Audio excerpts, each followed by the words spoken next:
Top News One hari ini akan menghadirkan sejumlah informasi. Di antaranya, pemerintah mengakui bahwa resesi ekonomi Indonesia sudah di depan mata. Partai-partai politik besar ramai-ramai beri dukungan anak Jokowi menjadi calon wali kota Solo. Anak perempuan Presiden Rusia Vladimir Putin berani menjadi salah satu orang pertama yang menerima suntikan vaksin pengobatan COVID. Inilah Top News One.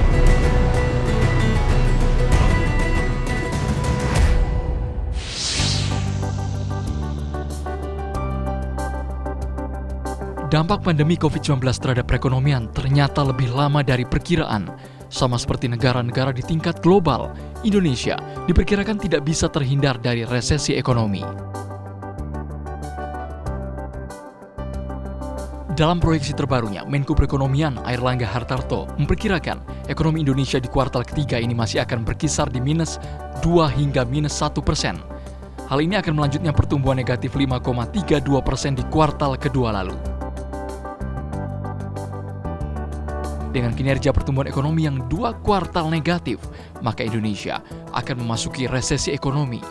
Resesi ini merupakan yang pertama sejak krisis ekonomi tahun 1998 lalu. Kalau kita bandingkan dengan berbagai negara lain, memang negara lain termasuk Amerika turun lebih dalam, di mana mereka sudah minus 9,5. Eurozone itu relatif sudah masuk resesi. Tentu Indonesia yang masih turun di minus 5,32 ini diharapkan di kuartal ketiga ini bisa membaik dengan prediksi minus 2, minus 1 atau bahkan kita berharap bisa masuk ke positif. Nah, oleh karena itu kita harus mendorong belanja pemerintah ataupun spending daripada masyarakat. Untuk mendorong ekonomi agar bisa kembali tumbuh positif, pemerintah akan terus mendorong belanja pemerintah dan juga konsumsi masyarakat melalui berbagai jenis penyaluran bantuan sosial.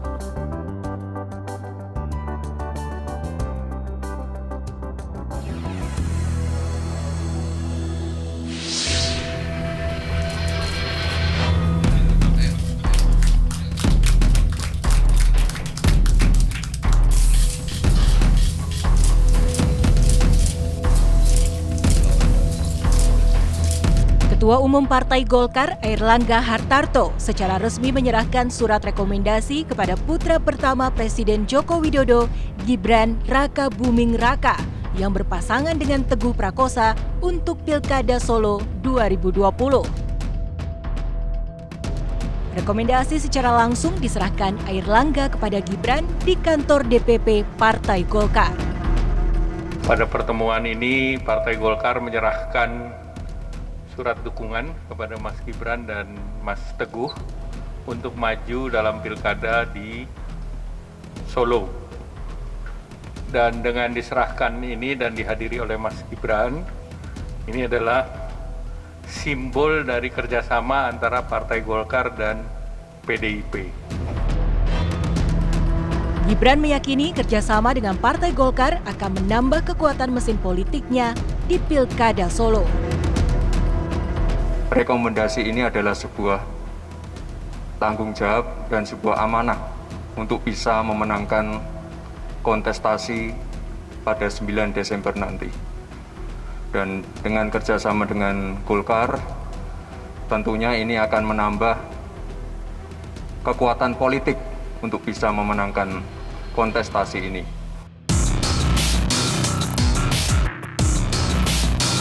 Rabu sore, Partai Amanat Nasional resmi menyatakan mengusung pasangan Gibran Rakabuming Raka, Teguh Prakosa di Pilkada Solo 2020. PAN memiliki sejumlah pertimbangan dalam memutuskan dukungannya terhadap Gibran dalam Pilkada Solo 2020. Salah satunya, Gibran dinilai PAN mewakili kalangan muda. Yang menyodorkan, kita harus menyodorkan pilihan-pilihan terbaik. Gitu. Nah, kami menganggap Gibran ini pilihan terbaik untuk Surakarta. Muda, ya, sukses, punya pengalaman, sudah bisa manage dan sebagainya. Dan regenerasi itu satu keharusan. Maka putus kami kepada saudara Gibran. Kekuatan politik Gibran Rakabuming Raka di Pilkada Solo 2020 semakin bertambah setelah mendapat surat rekomendasi dukungan pencalonan dari Partai Golkar dan Partai Amanat Nasional. Sebelumnya, Gibran yang berpasangan dengan Teguh Prakosa ini sudah mengantongi dukungan resmi dari PDI Perjuangan dan Partai Gerindra.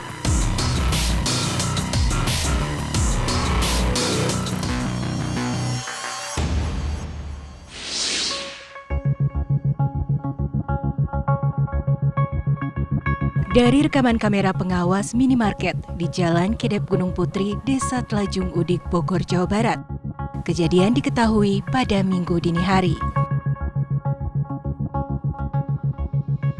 Dalam rekaman kamera pengawas terlihat aksi pelaku yang berjumlah 3 orang masuk dengan cara menjebol tembok toko di sebelahnya.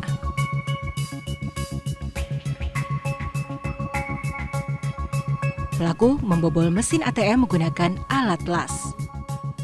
Uang sebanyak Rp699 juta yang berada di mesin ATM langsung dikuras para pelaku. Tidak hanya membobol mesin ATM, pelaku juga sempat mengambil sejumlah barang-barang minimarket. Aksi kawanan pencuri ini diduga telah dipersiapkan matang. Karena sebelum melancarkan aksinya, para pelaku menyewa ruko berukuran 3x4, tepat di samping minimarket yang digunakan sebagai akses keluar masuk kawanan pencuri. Posisinya emang dia targetnya itu emang ATM-nya sih. Emang dia tuh selesai ATM. Pelaku masuk dari mana nih, Bang? Pelaku itu dia membobol dinding yang ini sebelah, itu kan ruko tuh. Jadi dia tuh modusnya tuh emang ngontrak tadinya di situ, dan emang dinding toko itu tuh emang nyatu sama ruko itu. Jadi dia emang sebelumnya emang udah sebelumnya di kontak gitu ya.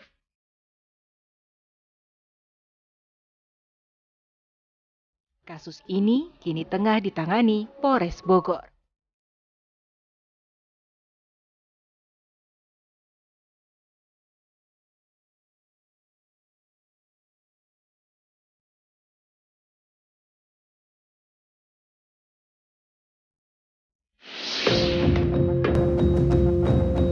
Polda Bali menetapkan drummer band Superman is Dead Jerings sebagai tersangka.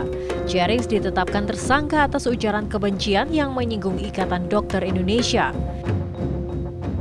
Direktur Reserse Kriminal Umum Polda Bali, Kombes Pol Kus Yuliar Nugroho membenarkan atas penetapan tersangka terhadap drummer grup band Superman is Dead Jerings pada Rabu 12 Agustus 2020.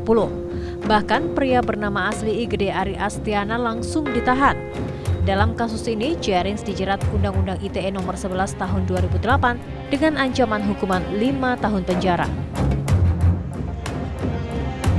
Bukan cuma status soal kacang WHO itu saja. Bukan, ada postingan tanggal 13 dan tanggal 15. Dan sekarang kita berlakukan untuk protokol rapid test, masih berjalan. Terus untuk pasalnya apa aja sekarang? Pasal 28 ayat 2 Undang-Undang ITE ancamannya 6 tahun. Selain ITE ada lagi? Ya, ada beberapa pasal terkait dengan ITE. KUHP? KUHP juga kita contoh. Itu tentang apa nih yang KUHP? Pencemaran nama baik. Tapi lebih fokus pada Undang-Undang ITE. Ya, pihak Jering apa sudah melakukan pengajuan penangguhan penahanan atau belum sih? Itu haknya lah. Kalau nanti ada penangguhan penahanan gimana nih? Ya nanti akan kita coba lihat dulu. Tapi yang jelas hari ini kan kita tahan. Sampai berapa hari akan ditahan prosesnya? Sementara 20 hari, nanti akan kita cepat untuk prosesnya. Sesuai dengan agar pidana kan harus cepat. Tapi ada kemungkinan nggak sih dan ini di upaya damai antara pelapor dan pelapor? Bukan ranah kita, kita hanya untuk penyidikan. Pada pekan lalu, penabuh drum grup band Superman is Dead Jering diperiksa Polda Bali. Jerings datang bersama kuasa hukumnya Wayan Gendo Suwardana. Musisi asal Bali ini diperiksa atas perkara pencemaran nama baik yang dilaporkan Ikatan Dokter Indonesia. Namun ia menegaskan bahwa dirinya tidak bersalah dan hanya menyampaikan kritik terhadap situasi yang ada. Yakin 100% saya merasa ini tidak yang saya lakukan itu benar karena saya tidak ada bermaksud negatif atau buruk.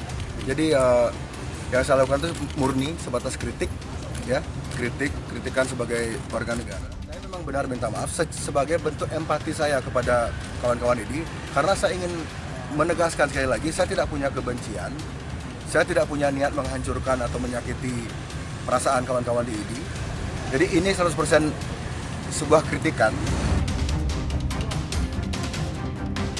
Jerings dilaporkan ke polisi oleh Ikatan Dokter Indonesia Bali atas postingannya di akun Instagram yang dianggap mencemarkan nama baik IDI.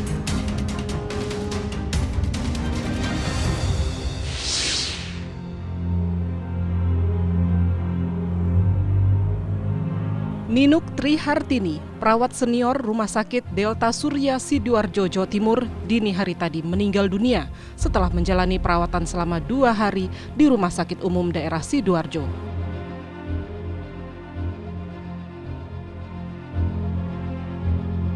Almarhum merupakan perawat ketiga di Sidoarjo yang meninggal dunia akibat terinfeksi COVID-19. Profesor Nur Salam, Ketua DPW Persatuan Perawat Nasional Indonesia, Jawa Timur, mengatakan Ninik Trihartini merupakan perawat ke-20 di Jawa Timur yang meninggal akibat COVID-19. Hingga kini total 727 perawat di Jawa Timur yang terpapar COVID-19. Kami perawat Jawa Timur berduka lagi karena telah meninggal seorang pejuang kemanusiaan, seorang perawat senior yang bekerja di Rumah Sakit Delta Surya, yaitu Ibu Ninu. Beliaunya dirawat di Rumah Sakit Umum Sidoarjo selama 2 hari dan meninggal dari pagi dini hari pada jam 1. Sehingga dengan demikian jumlah perawat yang sudah meninggal di Jawa Timur sudah mencapai 20. Nah, dari 20 itu yang sudah mendapatkan santunan, alhamdulillah sudah ada 11 perawat ya, sisanya masih dalam proses.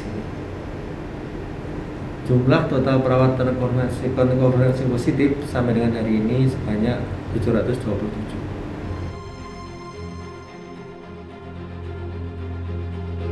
Dari 20 perawat yang meninggal dunia akibat terinfeksi corona, seluruhnya disertai penyakit penyerta atau komorbid seperti diabetes mellitus dan pembesaran jantung yang disebabkan hipertensi lama dan tidak terobati.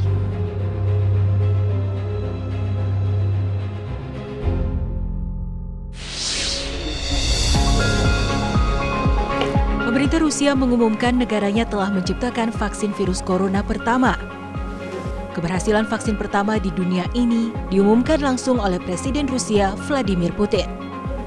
Vladimir Putin menyatakan penggunaan vaksin telah disetujui. Selanjutnya, vaksin akan diproduksi secara massal dalam beberapa minggu ke depan. Vaksin yang telah mencapai tahap pengembangan tersebut diproduksi oleh lembaga Gamaleya di Moskwa. Bahkan, Putin menyatakan salah satu putri perempuannya telah mendapatkan suntikan vaksin corona tersebut dan kondisinya baik-baik saja. Sebelumnya, Badan Kesehatan Dunia WHO mendesak Rusia untuk mengikuti pedoman yang ditetapkan dalam pengembangan vaksin. WHO meminta Rusia untuk mengikuti semua tahapan dalam memproduksi vaksin corona yang aman dan efektif.